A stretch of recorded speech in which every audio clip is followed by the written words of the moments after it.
দেশব্যাপী এখন ৩৫,০০০ কর্মী সমস্ত দেশে এখন ভোটার হালনাগাদের কাজ শুরু করেছে। তারা বাড়ি বাড়ি যাবেন, তথ্য সংগ্রহ করবেন। যাদের বয়স ১/১/২০০৮-এ যাদের বয়স যাদের জন্ম বা তার আগে যাদের জন্ম, তারা এখন ভোটার হিসাবে, নতুন ভোটার হিসাবে অন্তর্ভুক্তি পাবে।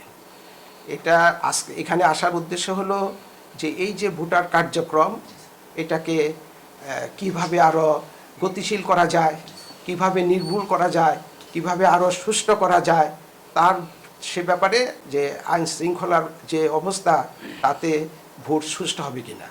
আমি বিশ্বাস করি যে প্রধান উপদেষ্টা মহোদয় কর্তৃক ঘোষিত সময়ে, অর্থাৎ 2025 সনের ডিসেম্বর অথবা 2026 সনের প্রথমাংশে যদি ভোট হয়, নিশ্চয় আইন শৃঙ্খলা পরিবেশ সুন্দর হবে এবং আমরা জাতিকে একটা সুষ্ঠু, নিরপেক্ষ ও সুন্দর এবং গ্রহণযোগ্য একটা ভোট উপহার দিতে পারব।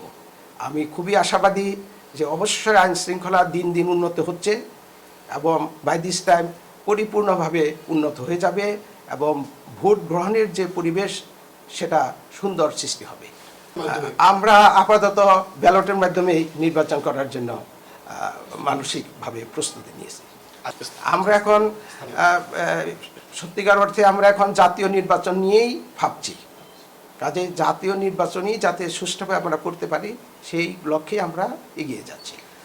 আমরা সুষ্ঠু এবং গ্রহণযোগ্য নির্বাচন করার জন্য নির্বাচন কমিশনারের একটা সাংবিধানিক দায়িত্ব, সেই দায়িত্ব আমরা অটল আছি এবং অচল থাকবো, ইনশাল্লাহ অটল থাকবো।